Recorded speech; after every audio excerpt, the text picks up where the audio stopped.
हर साल की तरह इस साल भी हम अपने बच्चे का शेड्यूल अपग्रेड करने में व्यस्त हैं। नई स्किल्स, नई क्लासेस, नए ट्यूशन, ज्यादा होमवर्क। उनका टाइम टेबल भरने में इतने ज्यादा फोकस्ड हैं, उन्हें बड़े होने के लिए प्रिपेयर करना कहीं मिस सा हो जाता है। बच्चे बहुत बिजी, बहुत स्किल्ड हैं। ये बिजी बच्चे भी प्रेशर में ब्रेक करते हैं। जब भी प्लान से कुछ इधर उधर हो, फ्रीज सा हो जाते हैं। आज के हाई प्रेशर वर्ल्ड में स्किल्स या मार्क्स नहीं, 3 क्वालिटीज डिसाइड करती हैं कि बच्चा रेस में आगे जाएगा या कहीं थम जाएगा, टूट जाएगा। विडंबना ये है कि हमारी पेरेंटिंग और सोसाइटी इन 3 क्वालिटीज को सबसे पहले मार डालती हैं। जाने वो 3 क्वालिटीज और उन्हें कैसे डेवलप करें।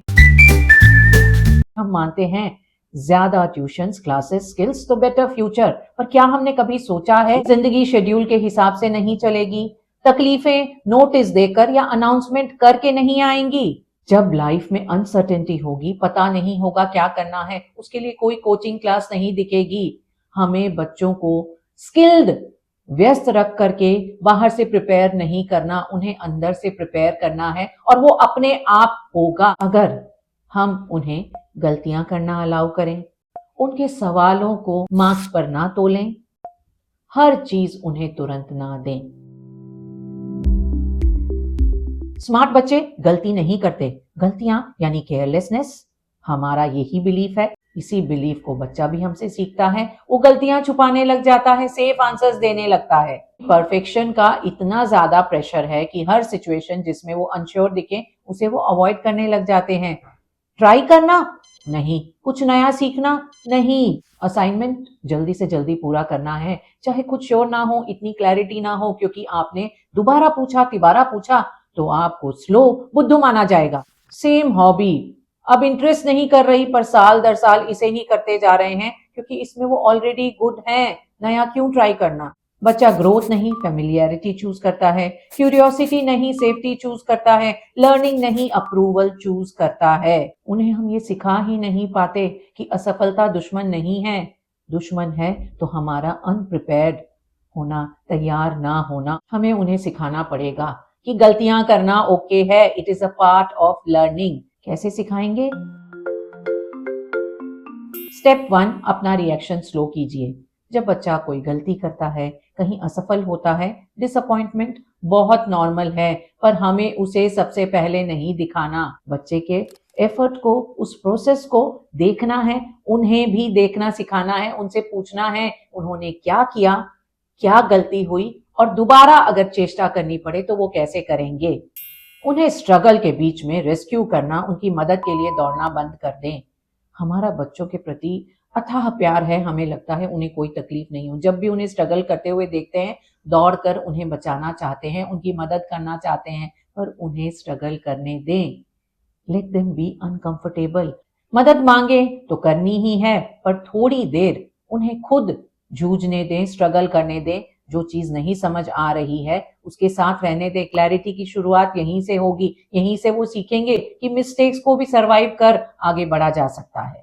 अपनी गलतियों की कहानियां उन्हें सुनाएं। आपने क्या क्या गलती की, उन गलतियों से क्या सीखा, उन्हें कैसे ठीक किया। जब आपके बच्चे ने ये सीख लिया कि गलती करना is a part of learning, तो नेक्स्ट क्वालिटी जो इंक्विजिटिवनेस, क्यूरियोसिटी, उत्सुकता है, बहुत नेचुरली उनमें डेवलप होगी। ज्यादा क्वेश्चंस मतलब डिस्ट्रैक्शंस। इतने वाई क्यों पूछना है, जैसे बताया है वैसे ही करो। हमारे घरों में, स्कूलों में, क्लासरूम्स में साइलेंस को ही डिसिप्लिन समझा जाता है। जब भी वो पूछते हैं ऐसा क्यों होता है, हम कहते हैं समय मत व्यस्त करो, बड़े होकर अपने आप समझ जाओगे। उनका हर क्यों वहीं स्टॉप हो जाता है, क्योंकि उन्हें तो पता है नेक्स्ट रीडायरेक्शन आएगा, इसे जल्दी जल्दी करो। वो क्वेश्चंस पूछना बंद कर सिर्फ इंस्ट्रक्शंस फॉलो करना शुरू कर देते हैं। वो थिंकर्स नहीं, फॉलोअर्स बनते हैं। और हर जगह लाइफ में उन्हें कोई ना कोई मिल जाए फॉलो करने के लिए, जरूरी तो नहीं। ऐसा मानना कि उनके ढेर सारे क्वेश्चन टाइम वेस्ट करेंगे, सिलेबस में वो पीछे रह जाएंगे। सिलेबस तो पता नहीं, लाइफ के सिस्टम में वो काफी पीछे रह जाएंगे।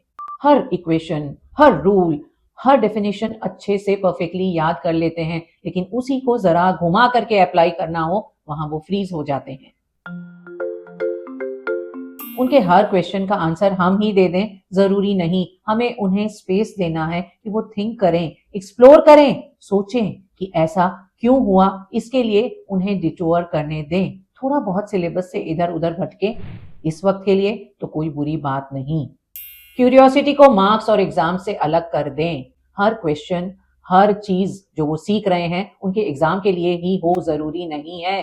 किसी भी लर्निंग का वैल्यूएबल होना और प्रोडक्टिव होना डिफरेंट है। उनसे उल्टे सवाल पूछें, तुमने ऐसा क्यों सोचा, तुमने क्या नोटिस किया, अगर ऐसा हो तो फिर क्या होगा। अगर उनकी हर डिमांड इमीडिएटली पूरी हो जाए, हर क्वेश्चन का जवाब तुरंत मिल जाए तो क्यूरियोसिटी धराशायी। क्यूरियोसिटी तभी जिंदा रहेगी जब वो इंस्टेंट ग्रेटिफिकेशन के गुलाम ना हो। यहीं से शुरुआत होती है तीसरी क्वालिटी की, डिलेड ग्रेटिफिकेशन। हम बच्चों को इतनी सुविधाएं, इतनी आशाएं देना चाहते हैं, हमें लगता है जरा सा भी अनकंफर्टेबल होंगे तो उनका नुकसान हो जाएगा। बच्चा बोर हो रहा है, किसी चीज में इंगेज करो। बच्चा यहाँ स्ट्रगल कर रहा है, हेल्प नाउ। किसी चीज की डिमांड की है तो तुरंत दे दो, वरना बाद में प्रॉब्लम हो जाएगी। स्क्रीन, गिफ्ट्स, रिवॉर्ड्स, हर चीज अभी ही देना है। इन बच्चों में पेशेंस और चीजों की कद्र करना कहाँ से आएगा? फ्रस्ट्रेशन टॉलरेंस कैसे डेवलप होगा? और जब भी डिफिकल्टी आएगी ये बहुत जल्दी हार मानकर छोड़ देंगे। बच्चा पजल ट्राई कर रहा है, उसे बीच में ही छोड़ देता है। बहुत डिफिकल्ट लग रहा है और उसे पता है कि उसे नहीं किया तब भी कोई बात नहीं। कोई चीज चाहिए, चाहे वो फीडबैक ही क्यों ना हो, तुरंत ही चाहिए। उन्हें रीअश्योरेंस चाहिए कि वो जो कर रहे हैं सही कर रहे हैं, वरना उसके इंतजार में बैठे रहते हैं। इनमें वेटिंग मसल्स डेवलप ही नहीं होती। इंटरनल मोटिवेशन कहाँ से आएगा? एक्सटर्नल रीअश्योरेंसेस ही चाहिए। Delayed gratification build micro delays. उन्हें चीजों के लिए तरसाने की जरूरत नहीं है, बड़े बड़े वेट्स नहीं करने, कुछ फिक्स समय के छोटे वेट्स काफी हैं। उन्हें पता होना चाहिए किस समय तक उन्हें किस चीज का वेट करना है। हमें उनके एफर्ट्स पर ध्यान तो देना है, पर ऐसा नहीं कि हर एफर्ट को मानना, एक्नॉलेज करना या रिवॉर्ड करना जरूरी है। बच्चा सेटिस्फैक्शन सिर्फ आपके ऑब्जर्वेशन से पाए जरूरी नहीं है, उन्हें प्रोसेस में भी सेटिस्फैक्शन सीखना है। कुछ कुछ एफर्ट्स को बिना ध्यान दिए भी जाने दें। एक ही पैटर्न पर नहीं चलना, पैटर्न को थोड़ा सा चेंज करते रहें। कभी जब वो उम्मीद भी नहीं कर रहे उन्हें सरप्राइज कर दें रिवॉर्ड से। कभी उनका एफर्ट थोड़ा नजरअंदाज भी कर दें, क्योंकि लाइफ ऐसी ही होने वाली है। सरप्राइज चाहे अच्छे हो या बुरे हो, इसके लिए उन्हें प्रिपेयर करना है। उनकी हर बोर्डम को, हर साइलेंस को हमें फिक्स नहीं करना। स्क्रीन के लिए उन्हें पता होना चाहिए कि इस समय पर ही देख सकते हैं।